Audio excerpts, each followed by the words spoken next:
Welcome to EntreProgrammers Podcast, the podcast for developreneurs, the podcast where you get to be a fly on the wall listening to real conversations of three developers trying to tackle the challenges they face as entrepreneurs.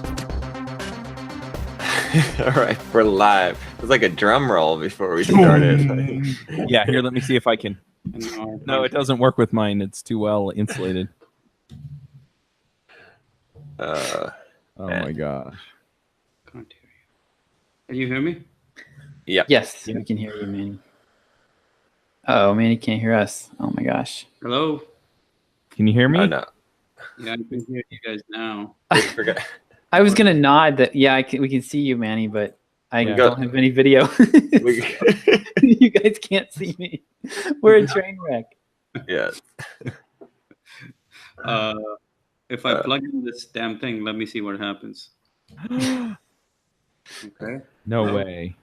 Yes. Shit. Now? We need to get some technical people on this podcast so we can troubleshoot this stuff. I need to go down to Monument Valley and go, can you hear me now? Good. I think this is the way now. This should work. Yes. Okay. Oh, I heard something change. Can you hear us? Yep. All right. Perfect. So I think it was plugged into my USB mic. I'm just going to get it out of the way. I'm 39 today. All right. Whoa. Happy birthday. Happy birthday, Chuck. Yeah, I'm so freaking old.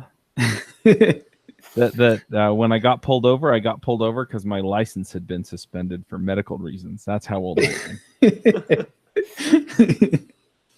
Yeah, the police officer. Oh man, I was so pissed. Oh wait, pulled this me over and I'm like, happened? Yeah, this morning. Really? Oh, I went to okay. the gym, and then I was on my way home, and he pulled me over in my neighborhood, and I'm like, "What is going on?" Like, I wasn't speeding. I can't exactly attest to that. My truck is 23 years old, 24 years old, and the speedometer doesn't work. So I'm not 100% sure on that, but the driver's side door kind of works. Anyway, so I have to laugh about it, but yeah, I got pulled over. Apparently, we didn't register the truck in February when the registration was up. And so that's why he pulled me over. And then he ran my license, and apparently my license had been denied for medical reasons. Because in the state of Utah, if you put that you're diabetic on your driver's license form, which I never, ever, ever, ever, ever, ever, ever should have done, note to anyone else listening to this, Yeah. they require you to send in a form every year that says that you're still healthy enough to drive. So apparently I hadn't sent that in either. I don't remember getting the form, but anyway. So today's workload went out the window as I get to spend all day driving to the DMV after registering my vehicle and going to the doctor to get the form filled out. You're lucky he didn't impound your car and send you to jail, because That's what he told me. Yeah, because like you're driving without a license or registration. That's what he told me. He told me that both of those offenses, the penalty is usually impounding the car. Wow. Yeah. But he's like, you're close to home. I said, and it's my birthday. Gotta get, like, what does that have to do with anything? But yeah, he let me off with a warning, so yeah, I'll go Nice. get it all fixed up. But Yeah, I mean, did like, get a that's ticket. just like license and registration, please. Well, on both of those. Yeah, apparently neither of them are valid anymore. Wow. So yeah, so that's how my day has gone so far. Fun. We'll see how that goes. But yeah, I'm onboarding a developer though for Podwrench, so Nice. that'll be good. So I'll get one thing done today.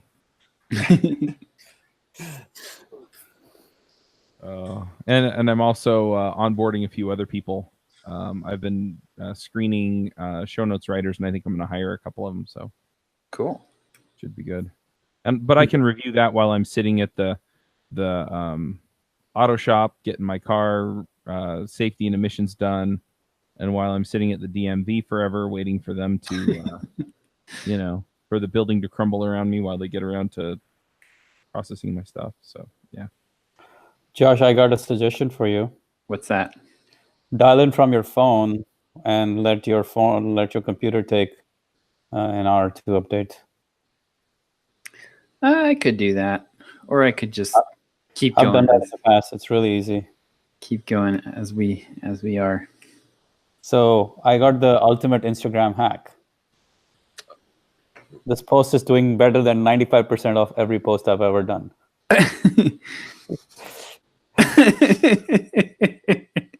Nice. I like the Right. puppy. The puppy is a great touch there. That's the only touch there. What else? It's not about my face. So Are if you I do getting- a post with my nephew, who's like 2 months old, would that work too? I was actually, when I saw your post, I was like, why don't you have a baby in one arm? Uh, Like dog in one, baby in one.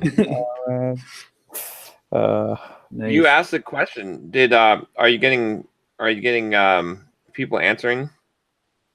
Are you getting just this one girl. Okay. No. Because that's also will up the Instagram. I had actually the clarity call with an Instagram like consultant this week, and he had some pretty good advice. Although you know what, it's kind of funny, but it's good. I mean, when you get like some of that coaches do, and they're like, "Yeah, you figured out the right things to do." Because he was looking at my account and he was like, "Yeah, you're growing really actually fast. You know, posting frequently, making specific types of content, and so that the columns line up. So when people see your profile, it looks professional." And then he said that a lot of it is the engagement. And then there's one thing that's interesting that I guess the biggest takeaway I got from him, actually, so little Instagram secret here, is that one of the biggest things that influences the Instagram algorithm now is if people like your posts that have large followings. So it uses that as what he said was like, he said, obviously don't buy followers. That's just dumb, right? You're not going to get engagement from there, but buy power likes is what he said. Is like, there's companies that will basically have huge Instagram accounts, and then they're legit Instagram accounts, and you can buy likes from them. And that is the smart way to go. So I'm going to look into that. But so John, I have this friend who can't realistically post pictures of six-pack abs. So what kinds of things should such a person who's trying to reach developers do if they don't really have an Instagram presence, but would like to start posting to Instagram? Basically, this friend of mine owns a large podcast network, by the way. Yes. Asking for a friend, hashtag. Asking for a friend. Yeah. I mean, it depends on what you want to do, right? Like, so for me, like for my Instagram account, I don't want any of it to be like this spammy kind of like cheesy shit that like is infographics that are shared, right? I just want like high quality photos, like high quality content. And so it's a little bit of a harder way to grow, right? Like the best way to grow on Instagram is to basically take and go look at stuff that people with large followings are sharing that have high likes, and then just repost it, right? You can give credit. You can use like one of the Instagram reposters and say, or you make your own version of it. Like there's like every single fucking entrepreneur, it has this like stupid thing where it's like, which would you choose, to have $1 million or to like travel, unlimited travel wherever you want in the world? And like, it's like 4 different choices, and they're like, comment below and say which one would you pick, 1, 2, 3, or 4, right? And every single one of those idiots has reposted this thing, right? And it's because it's going to get liked, it's going to get shared, it's going to get engagement, it's going to go viral, right? It's like, so that's probably the best way, honestly, right, to do it. So I don't know. I think for some meaning of the word best. Yeah, like to actually get to just the reach and the growth. So it depends on what your overall, like which way you're willing to go. Like if I were doing it in the programming space, which I guess we should probably start doing it with Simple Programmer. Eventually, once I crack this with the Bulldog Mindset stuff, I'll look at doing it for Simple Programmer. But it would be stuff like to post, little videos, like little kind of code snippet videos, probably little memes for like programming. Huh? Can you post videos to Instagram? Oh man. Yeah. Like memes. You're asking for the wrong friend. He doesn't know shit. Nope, he doesn't know shit about Instagram. Nope. Programming memes and stuff like that, right? Funny little stuff that will resonate with the audience, like that kind of stuff, and just posting it frequently. That's the big thing that think of it as and there's different ways that you could go with it, but a lot of accounts, like Instagram accounts, are basically like collections of stuff that people are interested in, right? Like, so there's like a good one that is pretty obvious is like travel, right? So there's like a ton of travel Instagram accounts, right? And so they post pictures of Angkor Wat's temple, and look at this river in Switzerland, or look at this whatever it is, and they're posting all these pictures. So if you're doing it, if you're trying to get a programming audience and a programming theme, then look, all the specific things, that kind of memes and stuff that flow around in the programmer circle. But the best way to find it is just to go look at the biggest accounts, like search for hashtag like programming or software developer, or simple programmer. Yeah. So a golden opportunity for my friend, since he's going to CES, is to get a bunch of pictures there, maybe. Potentially. I don't know if it's gonna Instagram is about engage, about shit that gets people to want to engage with that. CES by itself isn't really. I don't even know if Instagram is the place for something like a programming audience. No, it is for sure. There's tons of big programming accounts, and I've got a bunch of buddies that I look at their accounts, and they're growing with the programming audience for sure. There's because everyone's on Instagram now. That's just check out what they're doing and do that. Yeah. I could go check out what they're doing and do that. The other thing is that I could, or my friend could also. I was trying to be funny. Anyway, so the other thing that I could do is I could also go engage them, right, and say, look, I have the podcast audience and you have the Instagram audience, so maybe I can work out some deal where I can exchange different kinds of exposure as well, and have them come like what I'm putting out, right? And but that's cool. You're getting there. What kinds of things are you posting? I haven't even looked. So my basic posting right now is, let me see if I can bring it up here on my phone. So you can kind of see on my profile, if you can see here, right? So it's basically, you can see I've got it arranged with 3-column layout, right? So I'm posting a pattern of a pic, a personal pic of me, some kind of action shot, some kind of bulldog type of thing, and then a video, which is a Gary Vee style 60-second clip from one of my YouTube videos with that's transcribed, and then quote card, which again comes from a video or something. And I'm just alternating between those, so I post 6 days a week and just put those out there. And then in each one of them, I put I write a small blog post, essentially, a micro blog post. Is that 3-column layout universal across all the Instagram apps and stuff, or? Yep. Because that's cool the way I see what you're doing there to make them line up and give it that visual consistency. Does that happen on desktop too, or just mobile? Well, yes. I mean, people don't consume Instagram from desktop though, but yeah, it's pretty universal. Some people get really creative because they know how it's gonna line up. If you look at Evan Carmichael's Instagram account, his is insanely he's basically got it tiled like a mosaic, so that he's got it all planned out ahead of time. But I feel like that's a little too orchestrated. Instead, mine, I wanted to to line up and to look a little bit more natural. And should I set up different Instagram accounts for dev chat or maybe for each of the shows? Or the problem is that's a lot to maintain. I would rather just see you just create one and then get the content for that. So just do mine for dev chat. Yeah, it's too much. All right, so wanted to ask you guys about running a contest King Sumo Style. I know Josh is the master of contests. So Just don't ask him for support because I'm still waiting to hear back. No, I'm Yeah, not kidding.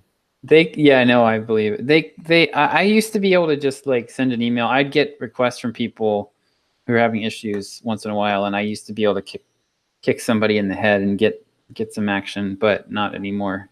They actually canceled their affiliate program that I was on a long time ago.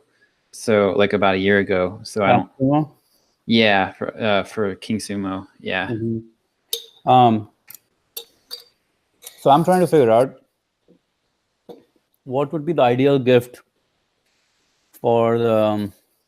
I'm trying to do a book giveaway, but I'm thinking, okay, the last time what I did, which I'm not sure. Okay, so I've done 2 giveaways. None of them, I think, really hit the nerve. One, I tried to give away my own product, which was I think was the worst possible idea. That is the worst possible idea. The second time, I gave away 5 copies of the same book, which was Deep Work, which was okay, but still, it's a $20 book, big deal. Right. So this time I'm trying to up the ante and say, okay, one person gets 10 books, 10 of the greatest social skills books, and something along those lines. What do you guys think? So what I've always told people about these is that I think that tools are much more effective than information, books, courses, etc. That's true, but I'm playing in that field where I don't really I don't want to give away tools and get the wrong list. It's useless for me. I want book lovers. That's my list. That's the people I'm catering to. Yeah, so if there's a way. The problem you have is that with tools, you're selling the outcome, right? They immediately see the application that gets them the outcome they want, and that's why they sign up.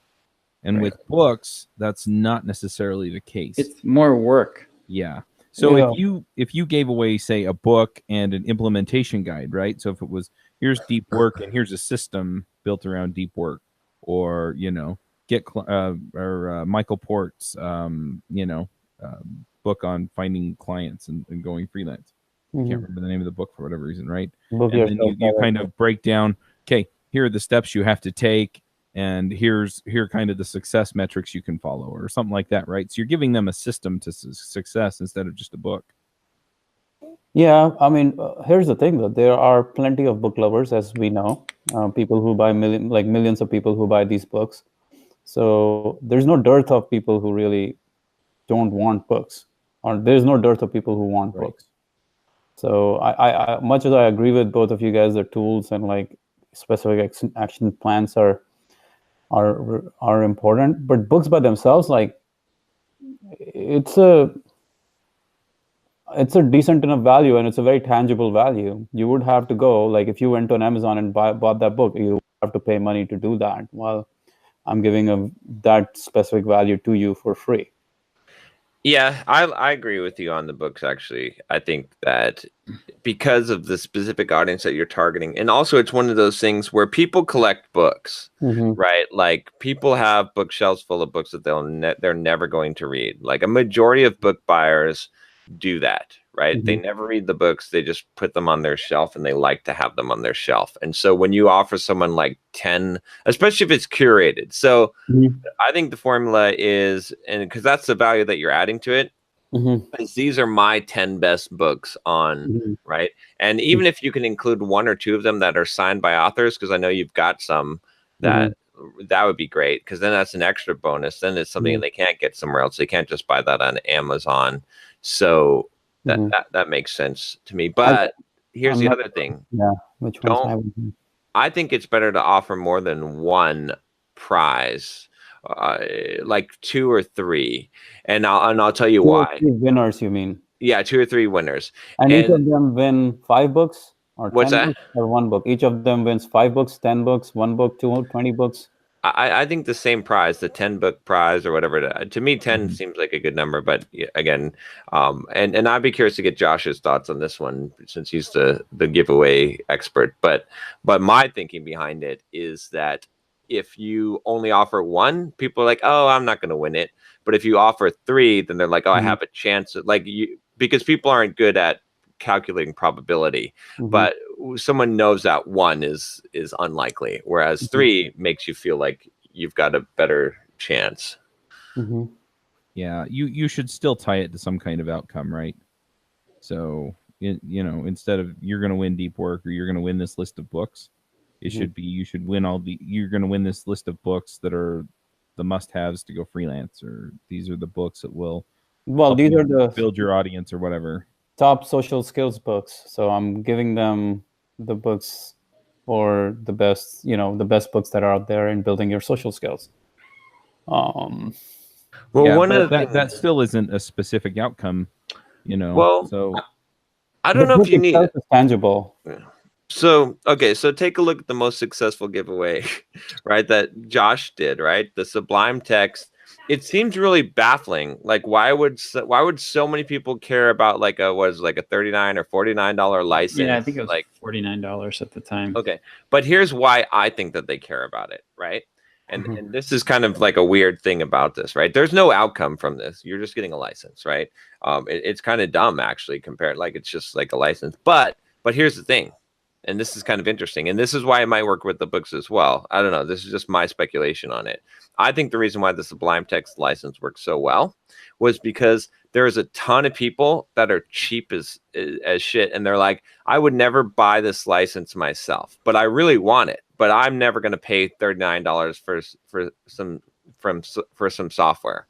Right. And so that was like, so it was that sweet spot of like, what's going to make you enter for free is something that you wouldn't buy on your own, but you want, right? So that's also the formula for the perfect gift, right? So like if you're trying to like buy someone a Christmas gift, the best gift you could give someone is something that they want, but they would never pay the money for, right? Then it's truly a gift. Otherwise, especially for people that like have everything, like it's like, oh, well, you can buy anything you want. Well, the best gift is something that like I would never pay this money myself, but if I could get it for free, then that would be awesome. And there was another factor with Sublime, which was that people could download and use Sublime without paying for it. And every 7th time that they would save, it would pop up a, hey, you should buy a license to this pop-up. So if you're a web developer, you're probably seeing that thing 20 times a day. Exactly. And you're never going to say, and that's the thing is like that proposition is like, am I really going to pay $49 just to save myself like a couple second annoyance of seeing this pop up? No, I'm not going to, it's not worth, I'd feel bad paying the $49, but if someone else pays it for me and I get it for free, I'd love that. That's great. Right. So it's kind of this weird, like psychological, it was like the perfect thing. And I think that you could probably, I feel like if you offer like 10 of the best books on productivity or whatever, your curated, it might have a similar thing. It's like, I'm not going to buy these 10 books by myself. Like, I probably won't ever read them, but if I could get the package of it, and if you make it like this bundled package, something, I don't know.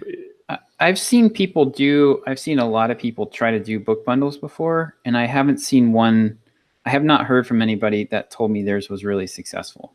The ones, all of the really successful ones that I've seen were offering something more tangible. Like, is there something that you could offer that productivity geeks love, or productivity geeks who love to read really love? Right now, I'm not going for productivity. Yeah, you said social skills. I'm focusing on the social skills. I'm doing a relaunch of that thing, so I want to get momentum. Like, I want to build some following on that in addition to what I have. Okay, and build kind of a momentum with the audience, right? As in, this is coming. Here you go. Here's one that people love, right? The ultimate social skills, like box or whatever it is, right? And you're just going to have like this box, and it's going to have the 5 best books on social skills.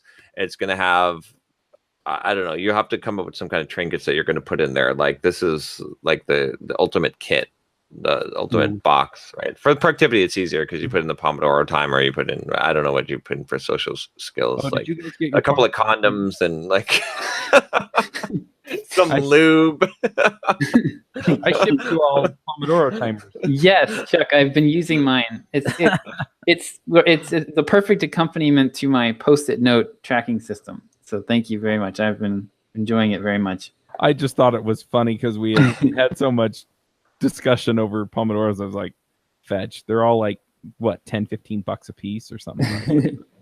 This will be funny. So. Oh, I haven't. Okay, well, not sure what we're talking about, but I'm assuming it's. I mailed you a Pomodoro timer. Oh, I need to go check my mail. Okay, yeah, I haven't seen it yet either. But. Okay, so what should I do? I was thinking like an ultimate. But I want it to be global, so I want everything delivered digitally, so that I don't miss out on emails from every part of the world, more or less. Those valuable emails from other parts of the world. I do. Believe it or not, I do get like maybe 20% of my buyers are in India right now, so it's worth it to keep on expanding the market. Totally worth it.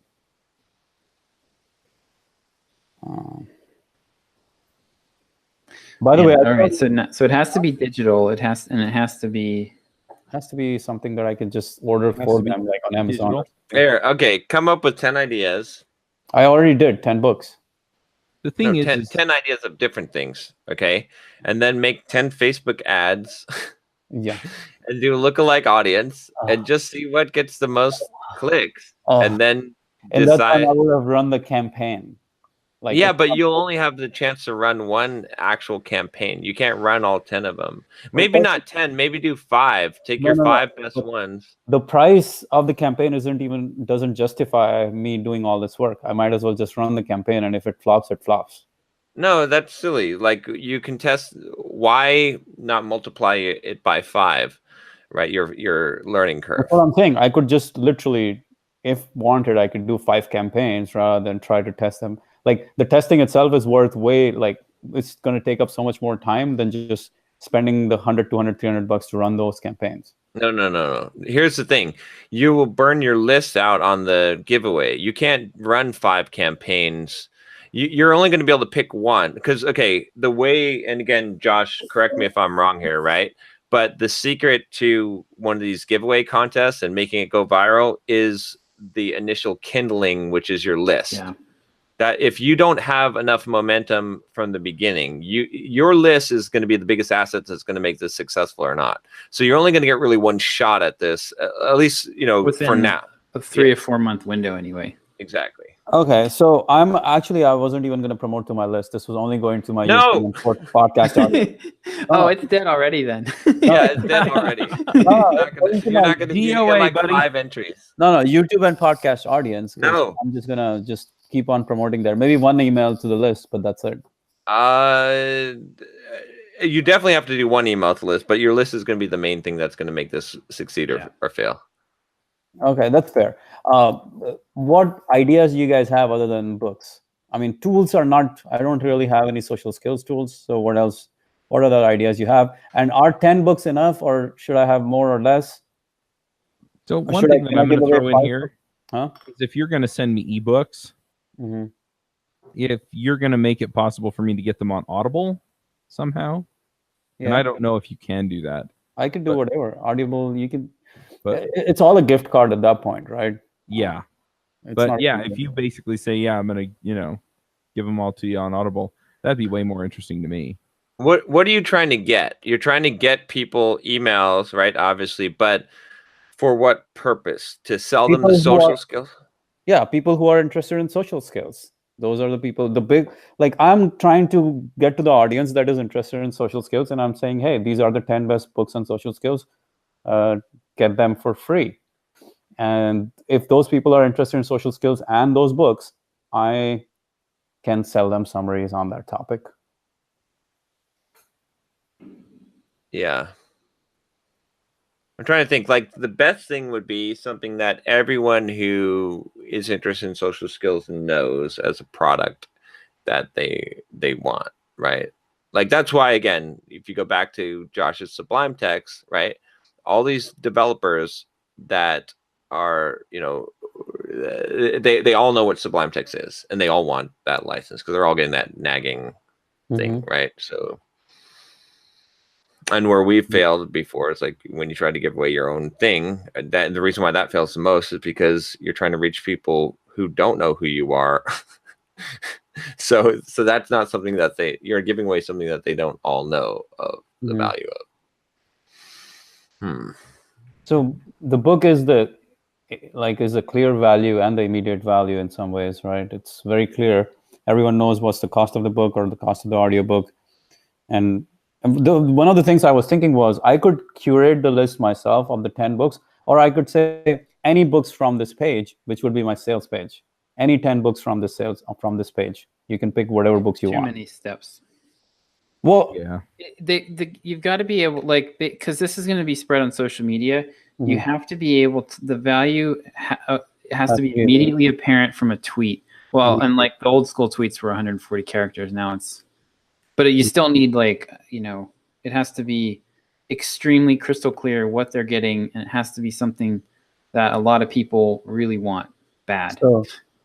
So just the 10 greatest social skills books, having a picture of those and like a snapshot of like 10 books lined up that they can see these are the books they're going to get, and then just go with it.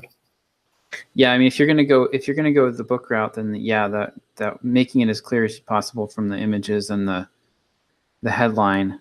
The headline is on the King Sumo page is important too, because that's going to get, when they retweet it, that's going to get pulled into the tweets. So something interesting. I don't know if you guys have tried to run a contest lately, but I was looking at King Sumo site, trying to run a new trying to create the contest, and it doesn't really reward people for signing up. It only rewards people for sharing now. In the sense, it doesn't really reward you if you get 3 people to sign up. All it does is gives you reward for Facebook share, Twitter share, blah, blah, blah. Oh, they've changed that.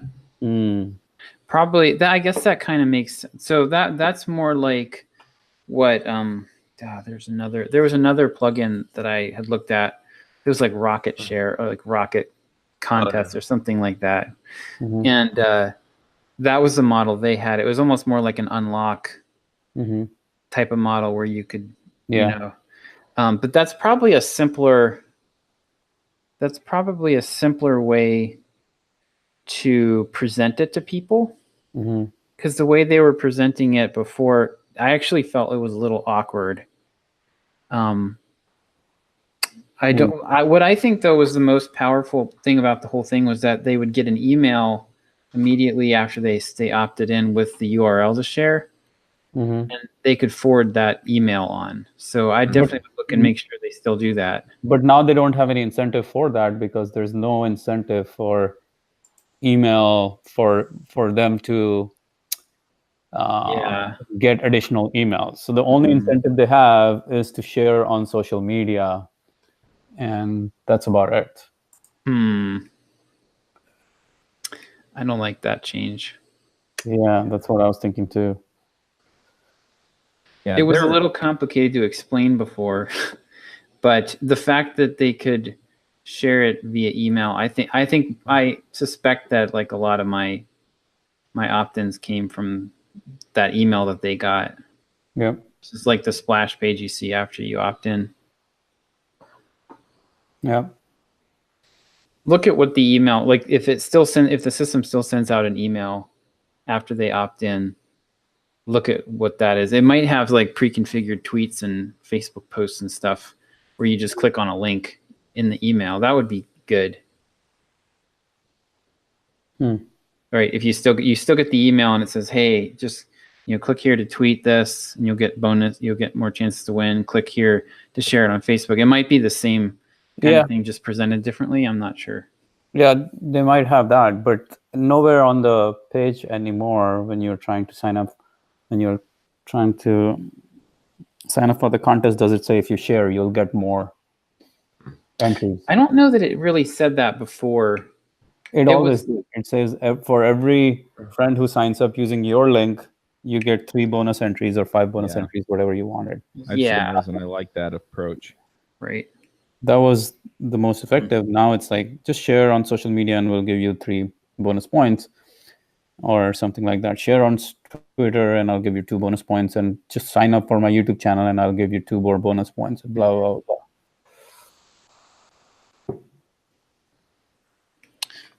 Yeah, I don't like that as much. But yeah, I mean, back on the prize, I would rethink the digital requirement.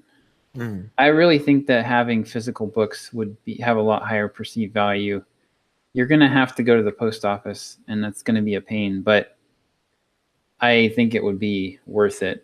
Like, Interesting. The more tangible something, because I mean, people have so much free, like everything, like digital stuff has very low value. You know, it's like everything is, there's so much free stuff out there. The other thing you can do too is like, and I would make sure like, how about I send them audio CDs of the book? I love Here's your cassette tape. So the other thing you can do too with this is, I mean, I would like, again, right, what have we learned like from sales pages and marketing is it's all like making it look like a really cool physical thing, right? So you definitely want to have the right image, like photography of these 10 books or whatever, a package or however you package it to make it look like something that people want to, like an Apple product that you're opening the box for. Okay. But what you can do is when the winner wins, you can say, hey, you know, would you rather just get a bunch of digital, like the digital copies? You know, I can send you the, you know, whatever. You can always like, or you can bribe them too. Like if you don't, right? You could be like, I'll send you $50, or I'll send you this extra bonus, or I'll send you, you know, my courses or whatever, and digital, right? So you can potentially get out of it if you can strike a bargain afterwards too. So you can just give them cash and say, hey, let's go buy the books. I mean, honestly, that's what I did with the Sublime giveaway. I ended up, because it was too much rigmarole. Because when I go to buy the license, it wanted a name and contact info, so I was just like, I basically PayPal'd them the money. Yep. So okay, so books, but it could be in audio format or physical format or Kindle format.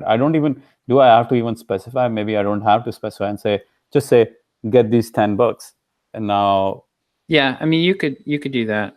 People will make the assumption that they want to make. Right. Yeah. At the end of it, I can say you can get it in audio or any other format you like, or get these books in any format you want. Yeah. Well, here's what you do. I mean, do whatever is going to be the best for the contest, because the point is, right? And then at the very end, fine. If you have to ship books international or whatever, you just hire someone on TaskRabbit and just tell them ship these 10 books to this person. Yeah. I mean, yeah. So I'm not sure if physical books versus digital books. Like I don't even have to specify is what I'm trying to think. I'm saying, let me just say you get these 10 books, and if someone has questions, then I can address it. Or but your picture. Yeah, the picture can be physical books. That's not a problem. The picture needs to look like, you know, like I said, like unboxing an Apple product. But in terms of what you said, like, should I give away 2? Should I have 2 winners, 3 winners? So if let's say, would it be better to give away to 3 people 5 books each, or to one person 10 books or 15 books? Or, you know, what is the best combination here? Like, having 3 people win 5 books each is better than having one person win 15 books? Simplicity is the most important thing. They have to be able to understand it in like half a second. So in that case, one winner, like win these 10 books, is probably the easiest way.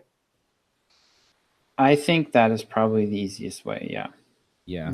And you can actually specify in the plugin, you can actually say, you know, there's 3 winners. But that's too late. Like the whole reason for doing what I was doing was to get their attention. And if their attention is already... Yeah, I don't think that putting that in the headline helps you get 3 winners. I don't think that really helps you much. Okay, so putting it in the subheadlines or somewhere in the plugin is possible, and I could do that. Yeah, you could do that. If they're gonna stick on the page and read it, then it's. I honestly don't think the number of winners makes a huge difference. Okay. I see. I think that's like probably the prize itself is going to be 80% of the prize itself, and the ease with which they understand it is probably 80% of the battle. And then so if I give 10 books versus I give 50 books. I mean, I would say 10 is probably better than 50. That's too much. Yeah, I mean, yeah. I would go with numbers that we know, like there's certain numbers that work well, right? Like we know 7 works well, we know 10 works well, something. Well, the other thing is then you can specify what they're getting without overwhelming them. Yeah, and it's hard to have pictures of 50 books compared to having pictures of 10 books. Yeah. Okay. 10 books, pictures of 10 books, and just putting them there too. All right, I think I have the answer. I have the winner to test at least. And test as in like I'll just go with it and see what happens. But the reason why I said I'm not going to do any more testing than that is because it's just too much effort to run any kind of Facebook ads or any kind of effort like that to try to segment and all that stuff. At that point, I'd much rather just spend time on long-term parts of the business. But if I can just literally throw out this contest and create a bunch of videos around it, podcast episodes around it, that kind of not only it's doing two things for me. The contest is the contest itself that hopefully will get me like the list to grow, but also it creates awareness for the new product that's coming up, like a buzz about the new product that's coming up. Because social skills becomes the thing that people suddenly start to gravitate towards, and they know something is happening. I still don't. I'm not excited about the term social skills. It just feels too vague to me. I'm giving pictures of the books, though. I mean, it just no, that I get that, but what I'm saying is it's like, do you want to build social skills? I guess, dude, it's the most in-demand product on my page, on my sales page, on my website. Fair enough, but I still think that if you can tie this to some kind of outcome or let people know, social skills help in these areas or social skills matter because of these things. Yes, but at the same time, then I'm doing too much explaining to the point where it'll be hard. There's this like line, right? Like a kind of a continuum. Mm-hmm. And in the middle of it is the word social skills. And on the left-hand side is people skills. And on the right-hand side is get laid. So you have to decide where in the continuum you're going to label your thing and pitch, because it's all the same thing. It's just which thing are you, I'm just saying you may actually be able to get more engagement by being a little bit more specific. And then if you want to hit some other end of the spectrum, as John is pointing out, you can run another contest, right? So, what is more specific to you? People skills is more specific? No, I mean, have better interactions with the people at work or at social gatherings. Hang on, though. I mean, we're talking about a one-line copy here. We're not talking about writing, a paragraph of copy. We're writing, at best, probably 10 words of headline that either grabs them or they go. Okay. So tell me, what would it be? I don't know. I'm just saying, what specifically are people going to get out of this? Because better social skills just feels vague to me. And if I'm not giving them better social skills. I'm giving them those books. Right.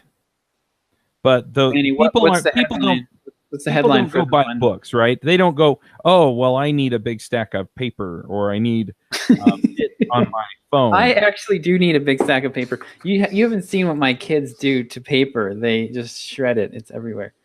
But what they're buying is okay, there's information in here that's going to help me get a better job or interact better with my boss. or whatever these things are. And you don't have to get to those specifics, right?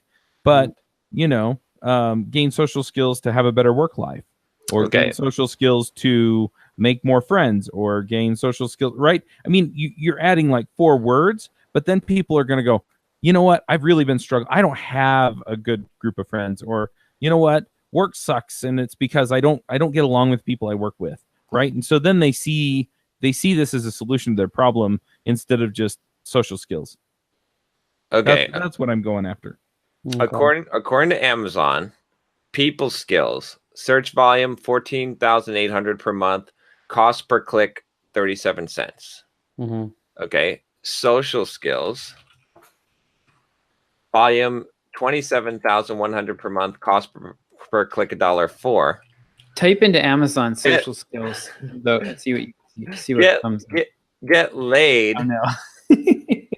27,100 searches per month, cost per click $1.51. Is that 10x, John? Is that what you're saying? Is it 10? No, it's social skills is just as close to people skills as what he's saying. Yeah. No, I'm saying that get laid is the highest one. Yeah, but get laid is not that far above social skills actually. It's decently. How much? One caution about that. I typed social skills into Google. I was hoping you typed get laid in.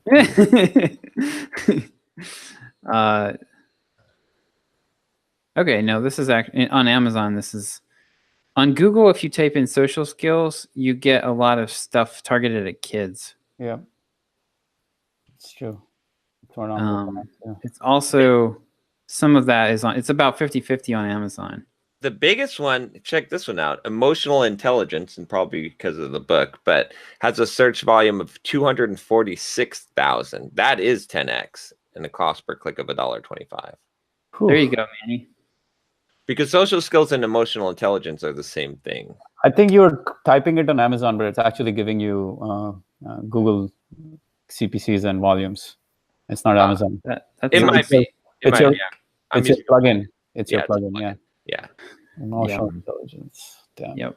Yeah, because like on Amazon, social skills is, I mean, the 4th book down is Social Skills Matter grades PK through 2, social narrative mini books. So you didn't know I was targeting kids under 5 all the time? Social skills activities for special children.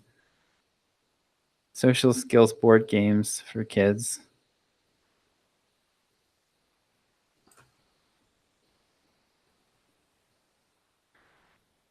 Damn.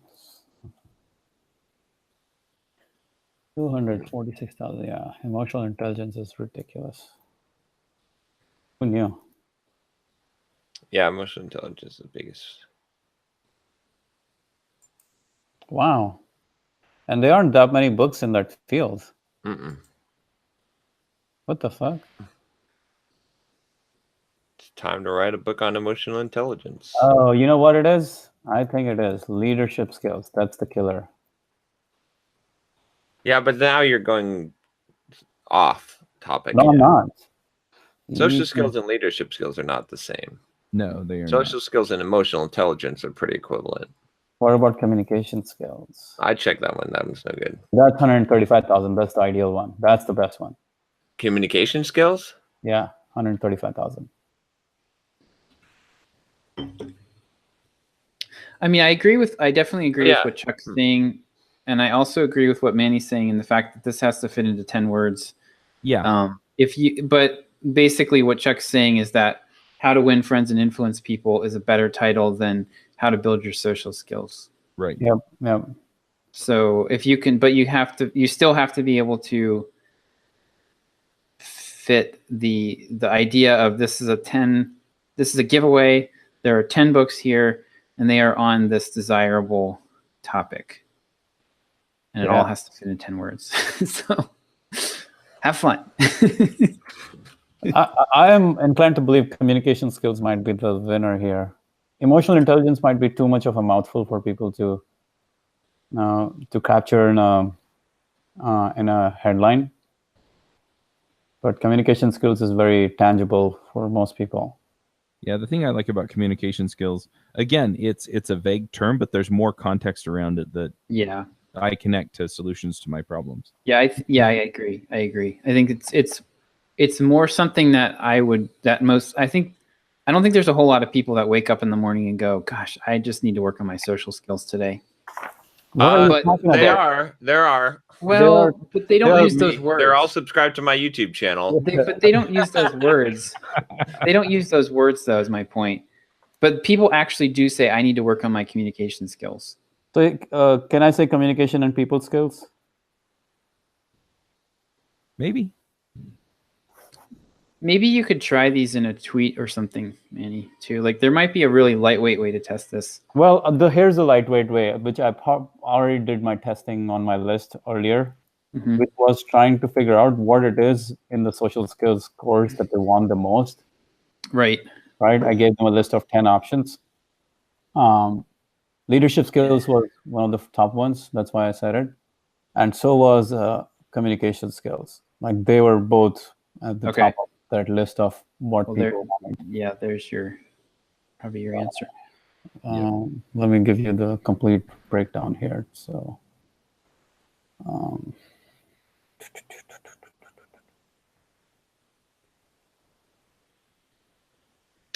another related one would be like how to develop charisma. Yeah, charisma. I mean, I'm sure that is a very high volume search term as well. Let's take a look. How to charm the pants off of anyone. It kind of combines everything together.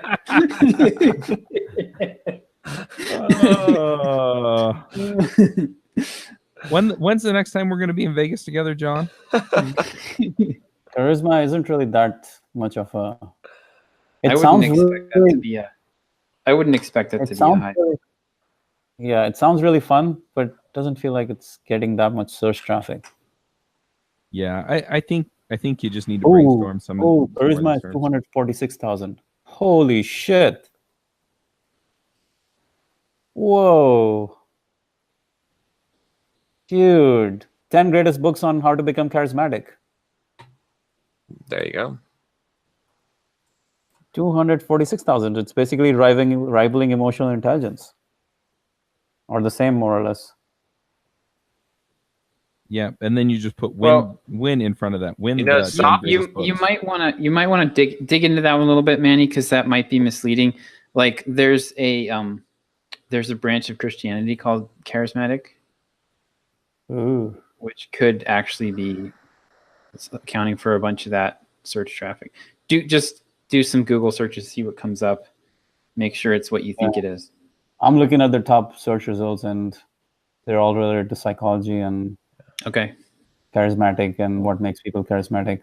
You know, soft skills gets 165,000 per month. Oof, damn. Somebody should write a book on that. Oh boy. I'm ranking #1 on Amazon on soft skills now. Dude, why aren't you advertising on Nah, you can't, because it's just programmers. Maybe you should write a soft skills books that's not programmers. Yeah, I know. Just take out yeah.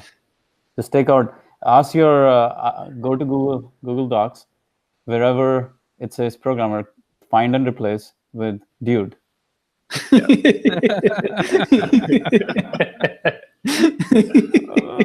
What I wanted to do, except that my publisher is just is I wanted to make it like the whole chicken soup for the soul series, right? It was like soft skills for dentists, soft skills for lawyers, soft skills for airline mechanics. That'll never work. Okay, so soft skill for pessimists. Or optimists. So I have communication skills as #1 by far.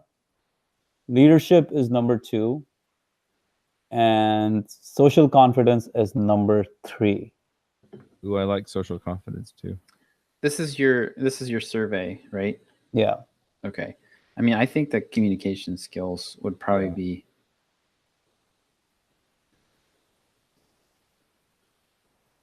your winner.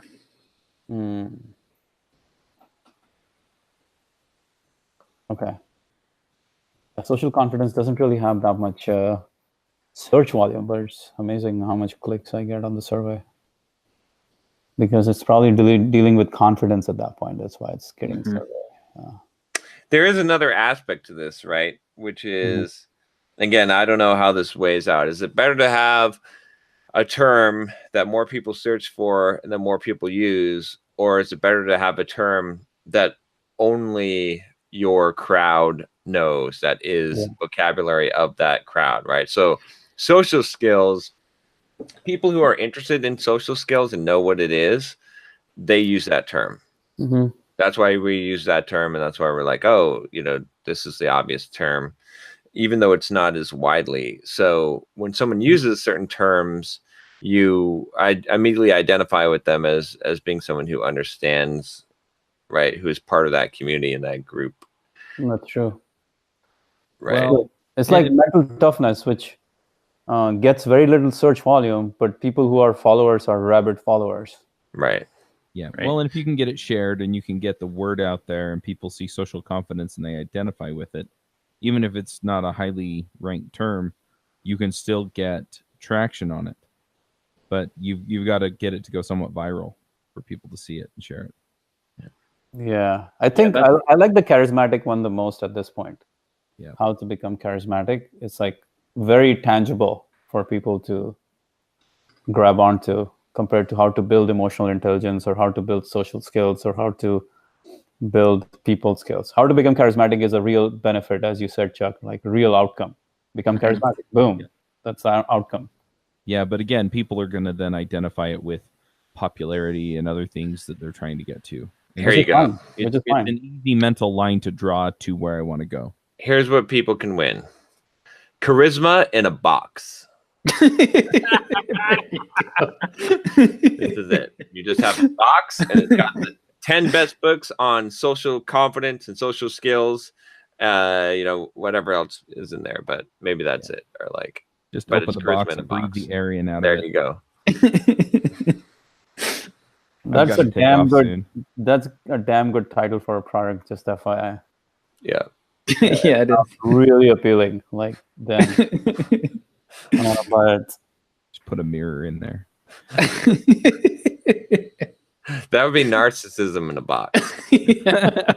Only if you can't stop looking at it. Yeah, I've got to take off soon. Before we do, I do got to tell you guys my learnings from. I have something pretty interesting this week.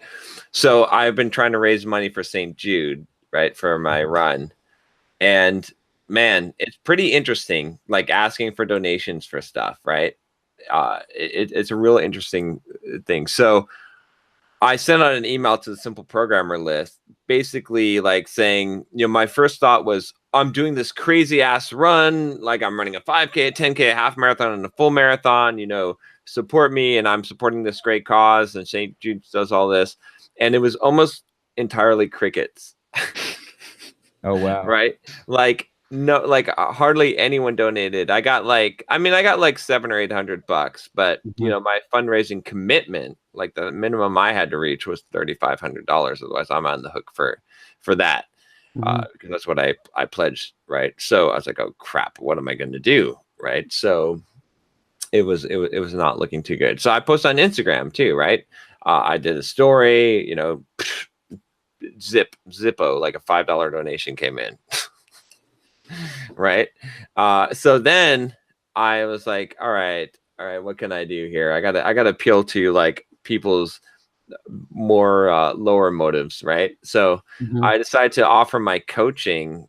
That's normally $2,000 an hour. Hang on. I want to ask you, did you say lower motives or did you mean their self-interest? Because ultimately that's all of people's skills in general, right? Yeah, it'd be their self-interest, right? Like lesser. I guess I'd say lesser motives, lesser. Lower. The real interest. I want one. The real interest is always self-interest. Yeah, the real interest is always self-interest, right? So, I mean, even Dale Carnegie says that, right? Exactly. The whole book is a study of that. Yeah, he says when you give something, you know, give to your donation or whatever, you're what you want is the feeling that makes you feel, right? It's like. So anyway, I offered my coaching $2,000 an hour normally for $500, and I offered in there also that there's only going to be 10 slots. Okay, got to use the scarcity, and the first 3 people would get 2 hours of coaching, so $4,000 value for 500, but only the first 3 people. So I sent that email out, and I think I filled up like 6 slots immediately.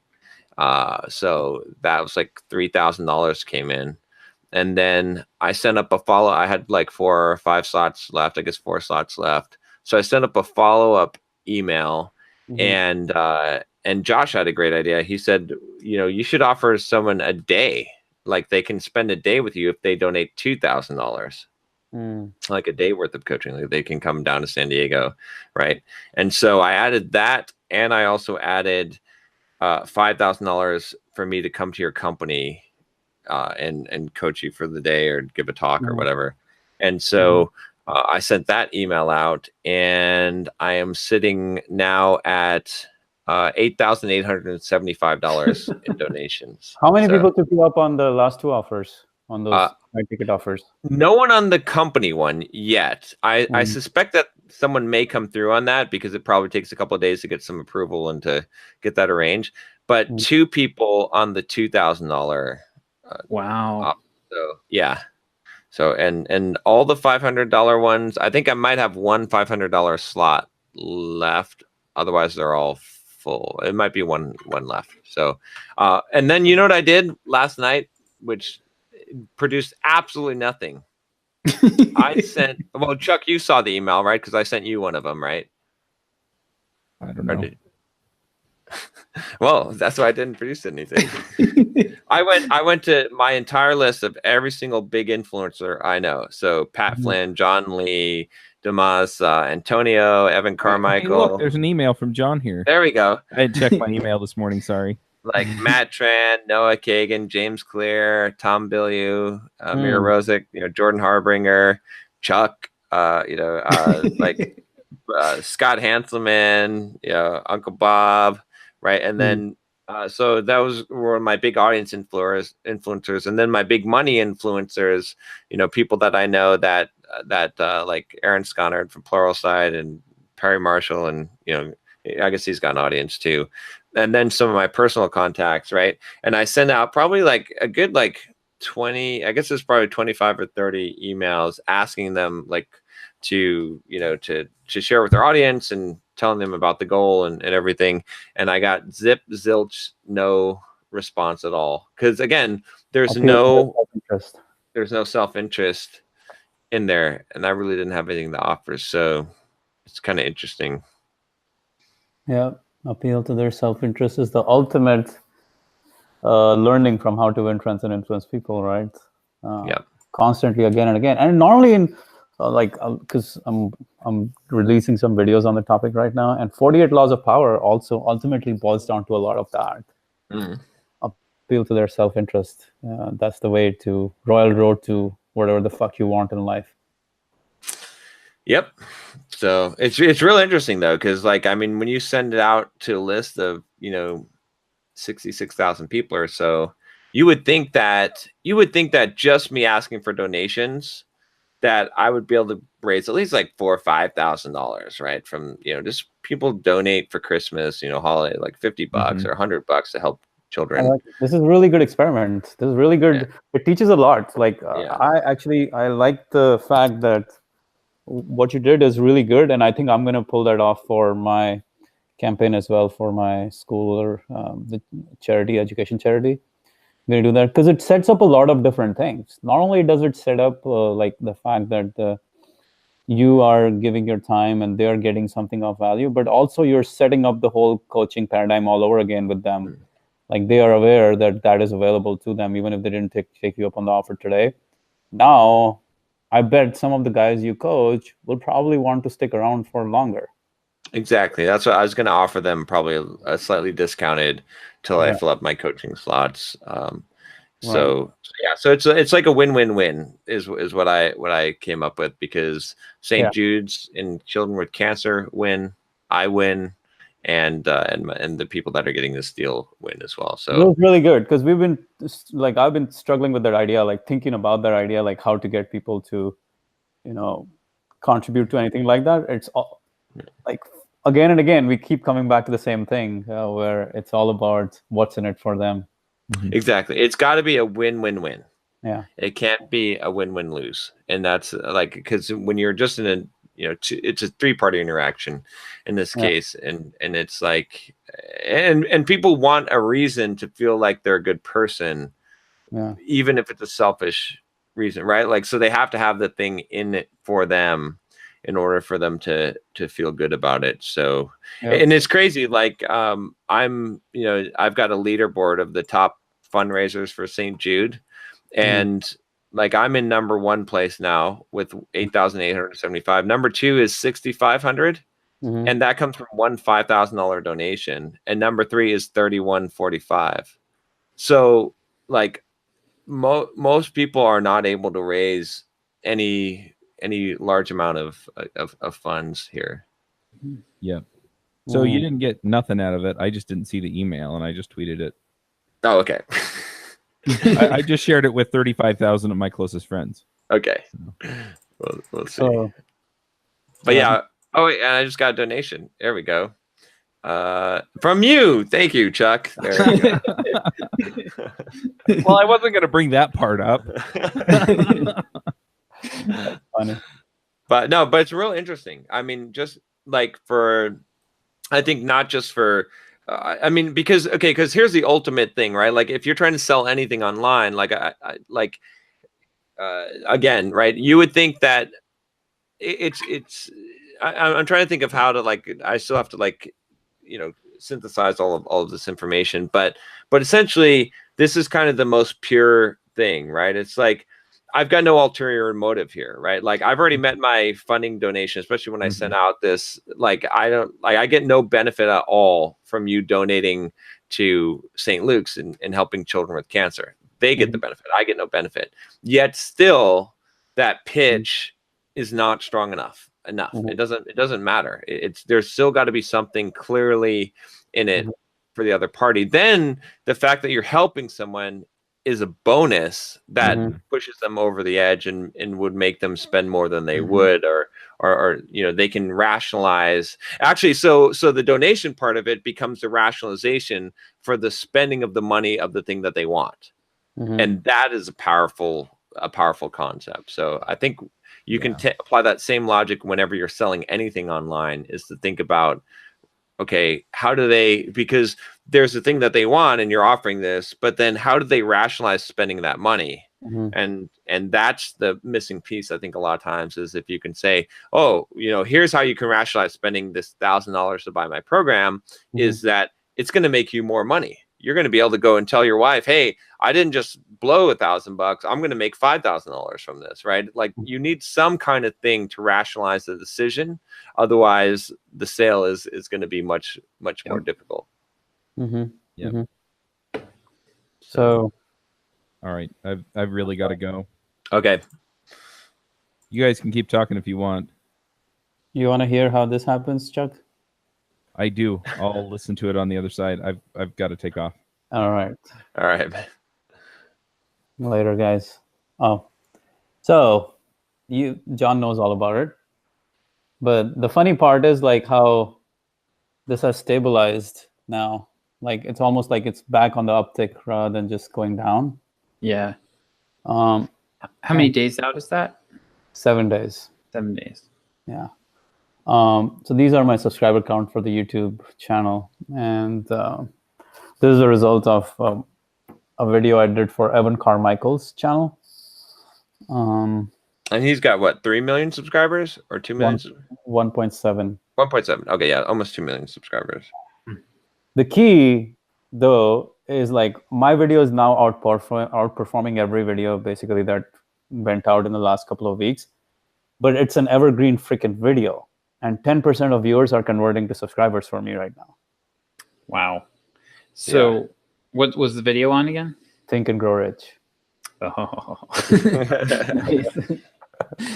So if that becomes the most popular book summary on Think and Grow Rich, which it could, given the volume that we're getting, and some of the most popular summaries on YouTube in the YouTube sphere get like 1 million, 2 million, 3 million views. And Think and Grow Rich is one of those, right? Beasts.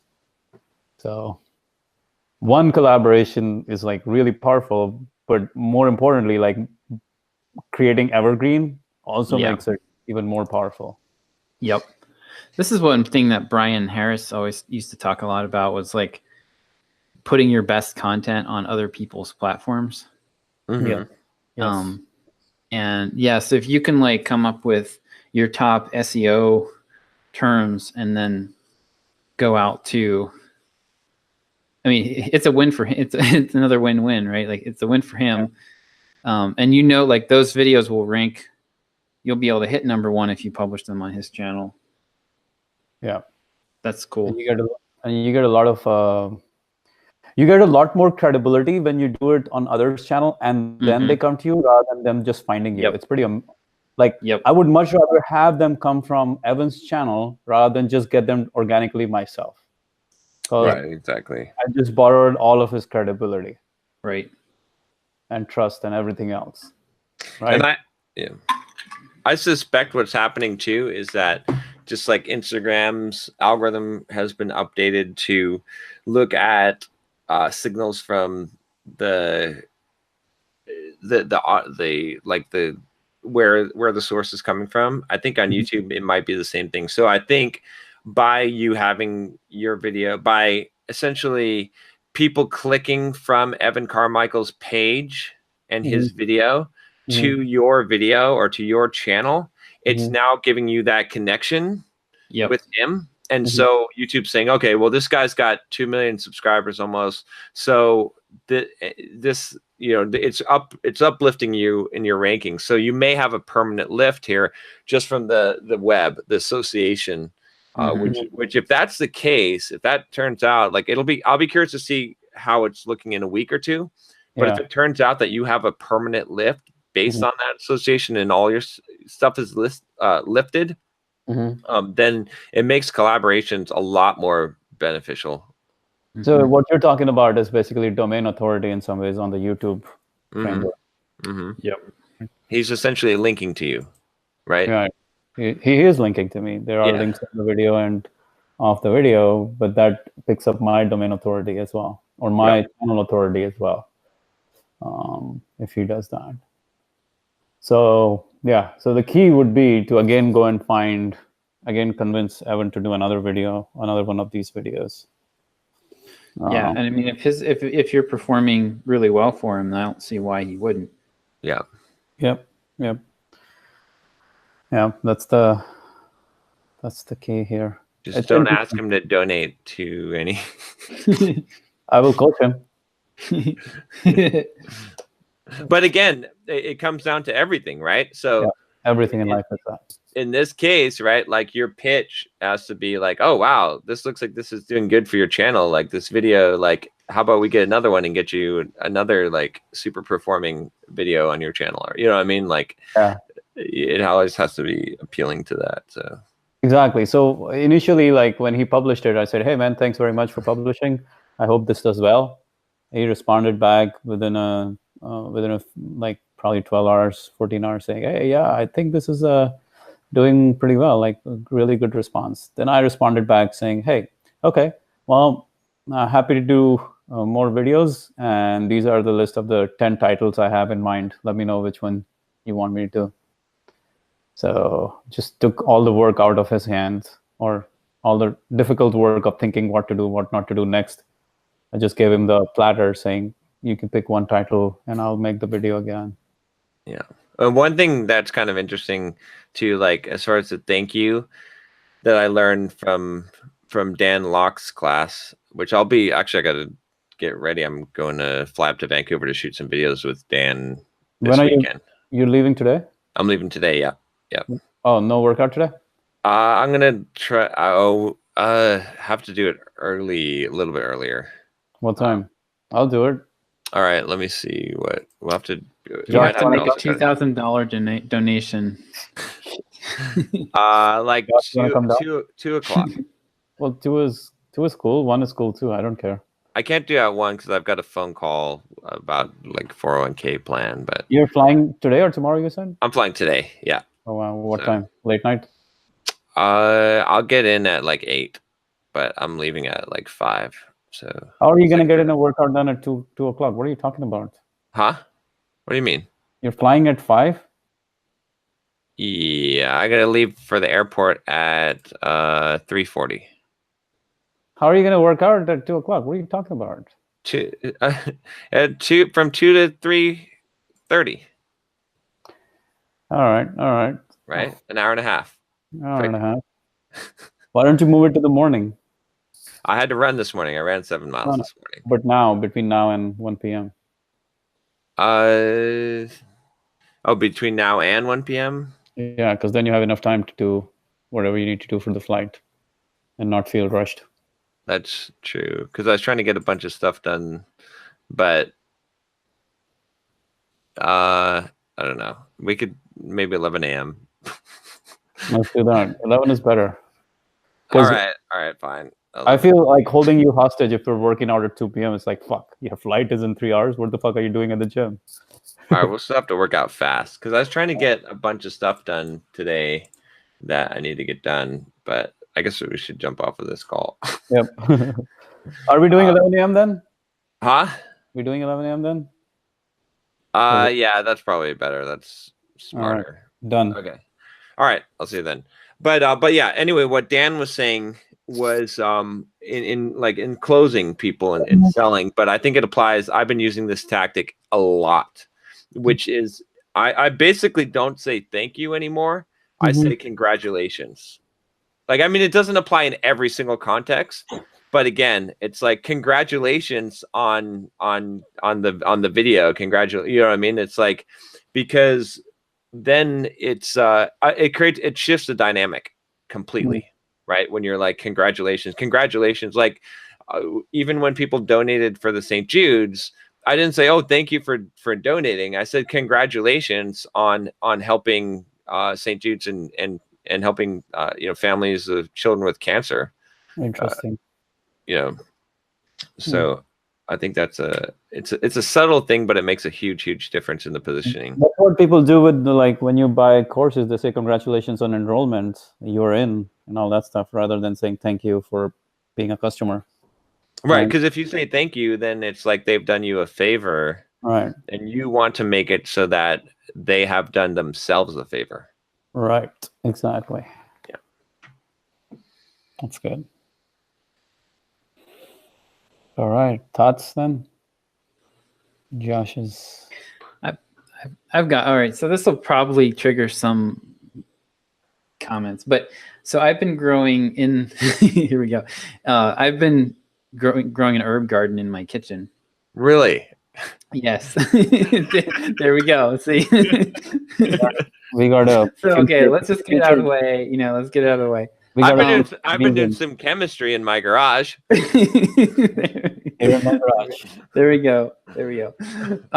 So anyway, so I've been researching a lot about growing herbs and stuff. And one of the most common mistakes that people make when you're starting out growing plants indoors is you buy the plant at the store. It comes in this little tiny pot. You take it home, and you think, oh, it needs more room to grow. So you buy this great big pot and you stick it in a great big pot, and then it dies.